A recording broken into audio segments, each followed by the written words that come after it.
Que Deus te abençoe, o nosso Santo Espírito também, e Jesus, o nosso Salvador. Muito bom, estamos de volta para ler os próximos 4 capítulos do livro de Jó, capítulo 21 ao 24. Espero mais uma vez que você tenha o coração aberto, a mente também, os ouvidos bem atentos. Separe esse tempo para Deus, é para Ele, e você será bem abençoado, muito abençoado. Vamos lá, boa leitura. Capítulo 21 do livro de Jó diz assim: Respondeu, porém, Jó: Ouvi atentamente as minhas razões, e já nisso me será a vossa consolação. Tolerai-me, e eu falarei, e havendo eu falado, poderei zombar. Acaso é do homem que eu me queixo? Não tenho motivo de me impacientar? Olhai para mim e pasmai, e ponde a mão sobre a boca, porque só de pensar nisso me perturbo. Um calafrio se apodera de toda a minha carne. Como é, pois, que vivem os perversos, envelhecem e ainda se tornam mais poderosos? Seus filhos se estabelecem na sua presença, e os seus descendentes ante seus olhos. As suas casas têm paz, sem temor, e a vara de Deus não os fustiga. O seu touro gera e não falha, suas novilhas têm a cria e não abortam. Deixam correr suas crianças como a um rebanho e seus filhos saltam de alegria. Cantam com tamboril e harpa e alegram-se ao som da flauta. Passam eles os seus dias em prosperidade e em paz descem à sepultura. E são estes os que disseram a Deus: Retira-te de nós. Não desejamos conhecer os teus caminhos. Que é o Todo-Poderoso para que nós o sirvamos? E que nos aproveitará que lhe façamos orações? Vede, porém, que não provém deles a sua prosperidade. Longe de mim o conselho dos perversos. Quantas vezes sucede que se apaga a lâmpada dos perversos? Quantas vezes lhes sobrevém a destruição? Quantas vezes Deus, na sua ira, lhes reparte dores? Quantas vezes são como palha diante do vento e como a pragana arrebatada pelo remoinho? Deus, dizeis vós, guarda a iniquidade do perverso para seus filhos. Mas é a ele que deveria Deus dar o pago para que o sinta. Seus próprios olhos devem ver a sua ruína e ele beber do furor do Todo-Poderoso. Porque depois de morto, cortado já o número dos seus meses, que interessa a ele a sua casa? Acaso alguém ensinará ciência a Deus, a ele que julga os que estão nos céus? Um morre em pleno vigor, despreocupado e tranquilo, com seus baldes cheios de leite e fresca a medula dos seus ossos. Outro, ao contrário, morre na amargura do seu coração, não havendo provado do bem. Juntamente jazem no pó, onde os vermes os cobrem. Vede que conheço os vossos pensamentos e os injustos desígnios com que me tratais. Porque direis, onde está a casa do príncipe e onde a tenda em que morava o perverso? Porventura não tendes interrogado os que viajam? E não considerastes as suas declarações, que o mal é poupado no dia da calamidade, é socorrido no dia do furor? Quem lhe lançará em rosto o seu proceder? Quem lhe dará o pago do que faz? Finalmente é levado à sepultura, e sobre o seu túmulo se faz vigilância. Os torrões do vale lhe são leves, todos os homens o seguem, assim como não tem número os que foram adiante dele. Como, pois, me consolais em vão? Das vossas respostas só resta falsidade. Capítulo 22. Então respondeu Elifaz, o temanita: Porventura será o homem de algum proveito a Deus? Antes o sábio é só útil a si mesmo. Ou tem o Todo-Poderoso interesse em que sejas justo, ou algum lucro em que faças perfeitos os teus caminhos? Ou te repreende pelo teu temor de Deus, ou entra contra ti em juízo? Porventura não é grande a tua malícia e sem termo as tuas iniquidades? Por que sem causa tomaste penhores a teu irmão e aos seminus despojaste das suas roupas? Não deste água a beber ao cansado e ao faminto retiveste o pão. Ao braço forte pertencia a terra, e só os homens favorecidos habitavam nela. As viúvas despediste de mãos vazias e os braços dos órfãos foram quebrados. Por isso está cercado de laços, e repentino pavor te conturba. Ou trevas em que nada vês, e águas transbordantes te cobrem. Porventura não está Deus nas alturas do céu? Olha para as estrelas mais altas, que altura! E dizes, que sabe Deus? Acaso poderá ele julgar através de densa escuridão? Grossas nuvens o encobrem de modo que não pode ver. Ele passeia pela abóbada do céu. Queres seguir a rota antiga que os homens iníquos pisaram? Estes foram arrebatados antes do tempo. O seu fundamento, uma torrente, o arrasta.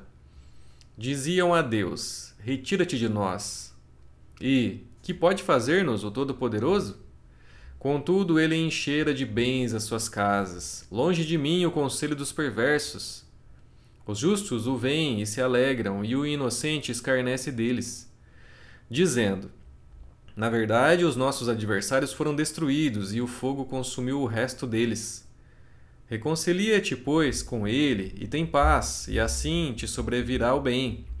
Aceita, peço-te, a instrução que profere e põe as suas palavras no teu coração.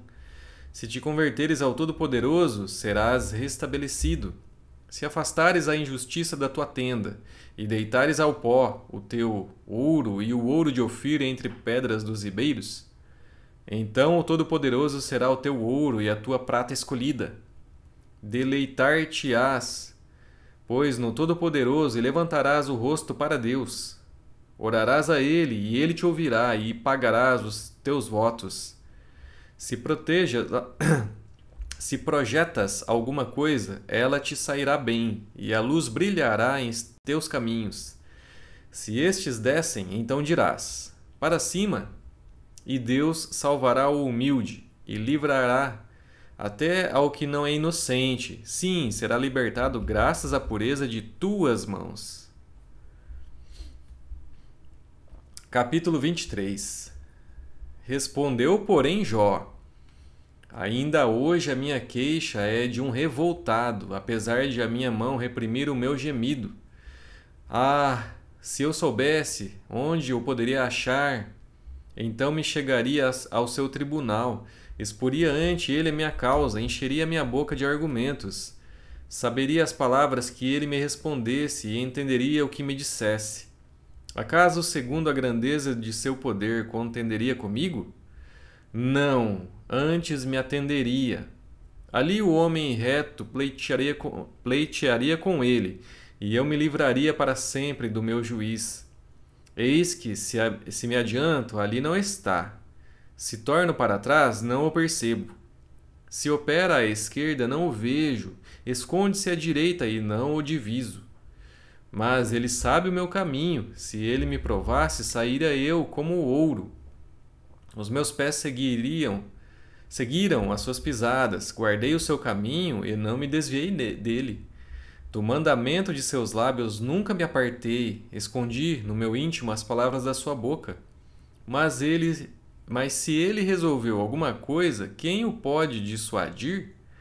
O que ele deseja, isso fará, pois ele cumprirá o que está ordenado a meu respeito, e muitas coisas como estas ainda tem consigo. E muitas coisas como estas ainda tem consigo. Por isso me perturbo perante ele, e quando o considero, temo-o. Deus é quem me faz desmaiar o coração, e o Todo-Poderoso quem me perturbou. Porque não estou desfalecido por causa das trevas, nem porque a escuridão cobre o meu rosto. Capítulo 24. Por que o Todo-Poderoso não designa tempos de julgamento? E por que os que o conhecem não veem tais dias? Há os que removem os limites, roubam os rebanhos e os apacentam. Levam do órfão o jumento, da viúva tomam-lhe o boi. Desviam do caminho aos necessitados, e os pobres da terra todos têm de esconder-se. Como asnos monteses no deserto, saem estes para o seu mister, à procura de presa no campo aberto, como pão para eles e seus filhos. No campo cegam o pasto do perverso e lhe rabiscam a vinha. Passam a noite nus por falta de roupa e não têm cobertas contra o frio. Pelas chuvas das montanhas são molhados e não têm refúgio, abraçam-se com as rochas. Órfãozinhos são arrancados ao peito e dos pobres se toma penhor, de modo que estes andam nus, sem roupa, e famintos arrastam os molhos. Entre os muros desses perversos espremem o azeite, pisam-lhes o lagar, contudo padecem sede. Desde as crianças gemem os homens, e a alma dos feridos clama, e contudo, Deus não tem isso por anormal. Os perversos são inimigos da luz, não conhecem os seus caminhos, nem permanecem nas suas veredas. De madrugada se levanta o homicida, mata ao pobre e ao necessitado, e de noite se torna ladrão. Aguardam o crepúsculo os olhos do adúltero, este diz consigo: ninguém me reconhecerá, e cobre o rosto. Nas trevas minam as casas, de dia se conservam encerrados, nada querem com a luz. Pois amanhã para todos eles é como a sombra de morte, mas os terrores da noite lhes são familiares. Vós dizeis: os perversos são levados rapidamente da superfície das águas. Maldita é a porção dos tais na terra. Já não andam pelo caminho das vinhas. A secura e o calor desfazem as águas da neve. Assim faz a sepultura aos que pecaram. A mãe se esquecerá deles. Os vermes os comerão gostosamente. Nunca mais haverá lembrança deles. Como a árvore será quebrado o injusto, aquele que devora a estéril que não tem filhos e não faz o bem à viúva. Não, pelo contrário, Deus, por sua força, prolonga os dias dos valentes. Vence eles de pé quando desesperavam da vida. Ele lhes dá descanso e nisso se estribam. Os olhos de Deus estão nos caminhos deles. São exaltados por breve tempo, depois passam colhidos, como todos os mais, são cortados como as pontas das espigas. Se não é assim, quem me desmentirá e anulará as minhas razões? Terminamos os capítulos de hoje. Mais uma vez vemos o debate entre Jó e seus amigos, procurando vários argumentos, várias razões para essa situação de Jó. Jó querendo se defender e ao mesmo tempo entender a situação, mas jamais culpando Deus. E ao mesmo tempo seus amigos ainda insinuando que ele é que fez algum mal, algum pecado grave para que Deus estivesse punindo ele. Mais uma vez vemos isso. E Deus em silêncio. O silêncio de Deus ainda persiste. Vamos continuar nesse livro de sabedoria aqui, o livro de Jó. Muito obrigado, Deus te abençoe e amanhã fica o convite para você mais uma vez estar aqui comigo e ler os próximos 4 capítulos. Muito obrigado, Deus te abençoe e até lá.